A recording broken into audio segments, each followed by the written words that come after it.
होली की आत्मा। बचपन से शहर में रहने वाला मनोज इस साल होली की छुट्टियों में अपने गांव दुर्गापुर वापस आता है, जहां उसे देख पूरा गांव खुशी से झूम उठता है। जब गया था तब इतना सा था और अब देखो कितना बड़ा हो गया है। हाँ सरपंच जी, जब मैं गया था तब आप भी बहुत जवान थे और अब देखो कितने बूढ़े हो गए हैं आप। चला चलो बढ़िया है। बच्चा घर वापस आ गया। इसी खुशी में आज रात पार्टी होगी। क्या बात है, गांव में भी पार्टियां होने लगी। वैसे अगर पार्टी की बात है तो आज क्यों सीधा होली पार्टी करते हैं। होली पार्टी की बात सुन चहल पहल में अचानक सन्नाटा छा जाता है, जिसे देख मनोज को कुछ अजीब लगता है, लेकिन तभी सरपंच बात पलट देता है। बहुत देर हो गई, चलो सब अपने घर चलो, पार्टी के बारे में कल सोचेंगे। मनोज भी मम्मी पापा के साथ घर आ जाता है, पर होली पार्टी और उस पर पूरे गांव की खामोशी वाली बात अभी तक उसके जहन से निकलती नहीं। पापा, होली पार्टी की बात पर सब चुप क्यों हो गए थे। अरे होगी उनकी कोई अपनी बात। मुझे गांव की पंचायत ही थोड़ी पता है। थक गया हूँ, चलो सो जाते हैं, कल बात करते हैं। पापा की बात मानते हुए मनोज भी सोने चला जाता है। आज तो छुपा लिया, लेकिन हफ्ते बाद जब होली का दिन आएगा तब इसे कैसे रोकोगी। अगली सुबह सूरज के साथ ही मनोज भी गांव घूमने निकल जाता है, जिस पर रास्ते में उसे अपनी ही उम्र के कुछ लड़के भी मिलते हैं, जिनसे दोस्ती कर अब वो उनके साथ घूमने लगता है।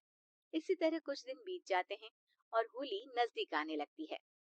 दोस्तों, होली में 4 दिन ही बचे हैं, पर गांव में उसकी कोई तैयारियां क्यों नहीं दिख रही। क्योंकि यहाँ होली नहीं मनाई जाती। अरे पर ऐसा क्यों। वो राजा भूषण। अरे तुम 4 दिन के लिए आए हो, क्या इतना सोच रहे हो। चलो कुछ खाने चलते हैं। इसी के साथ एक बार फिर होली की बात को टलते हुए देख मनोज को शक होने लगता है। वो घर पहुंचते ही इंटरनेट पर अपने गांव और राजा भूषण के बारे में जानकारी निकालने लगता है। क्या?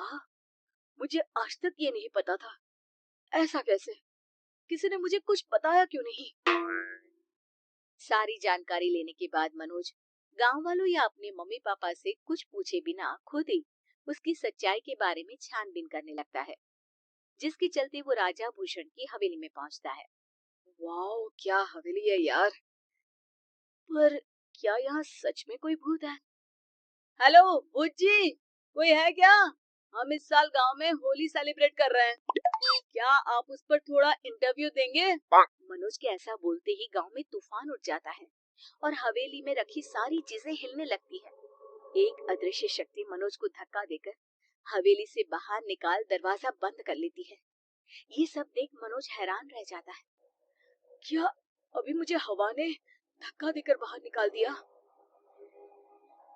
मेरे होते हुए इस गांव में कभी होली नहीं बन सकती, इसलिए दोबारा ऐसी कोशिश भी मत करना, अंजाम बुरा होगा।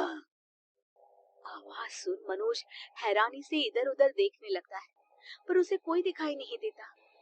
वो गांव वापस आ जाता है, जहां तूफान की वजह से सब कुछ तहस महस हो चुका होता है। आखिर ये तूफान आया कैसे?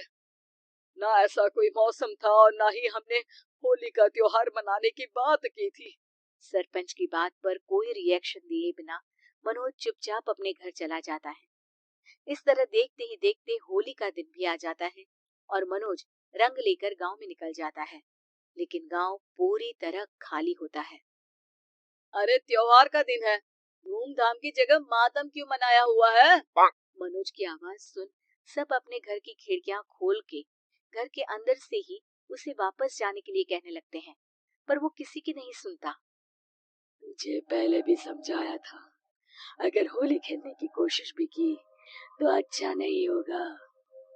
अरे बात मान लो बेटा, तुम्हें सच नहीं पता। मुझे सब पता है। सालों पहले इस राजा ने एक अंधविश्वास फैलाया और आप लोग आज तक उसे मानते आ रहे हो। अरे बेटा, जब तुम पैदा भी नहीं हुए थे उससे भी बहुत पहले से इस गांव पर होली का श्राप है। अगर गांव में होली का त्योहार मनाया जाता है तो प्रलय आना पक्की बात होती है। राजा भूषण इस सब में नहीं मानते थे, और त्योहार मनाने लगे, जिसके चलते होली वाले ही दिन पहले उनके बेटे की और फिर उनकी मृत्यु हो गई। तभी से गांव की रक्षा के लिए उनकी आत्मा उस हवेली में रह रही है। सबकी बातें सुन मनोज उलझन में पड़ जाता है। सोचना भी मत मनोज, अगर तुमने इस परंपरा को तोड़ने की कोशिश भी की तो उसका परिणाम इस गांव और गांव के लोगों के लिए अच्छा नहीं होगा। मुझे भी यकीन नहीं हो रहा कि आप लोग एक बेतुकी बात को मानकर सालों से रंगों के त्योहार को मातम की तरह मनाते आ रहे हो। मनोज किसी की कोई बात ना मानते हुए पूरे गांव में रंग बिखेर देता है, जिसके तुरंत बाद वहां तूफान के साथ बिजलियां गरजने लगती है। अचानक मौसम में ऐसा बदलाव देख जहां मनोज कंफ्यूजन में आ जाता है, वहीं गांव वाले डर से सहम जाते हैं।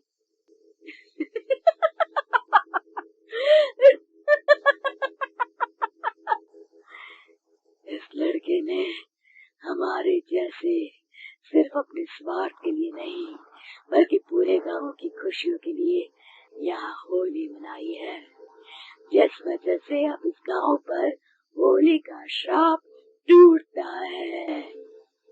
ऐसा बोलकर राजा का भूत वहां से गायब हो जाता है, जिसके बाद गांव के लोग धूमधाम से होली मनाते हैं।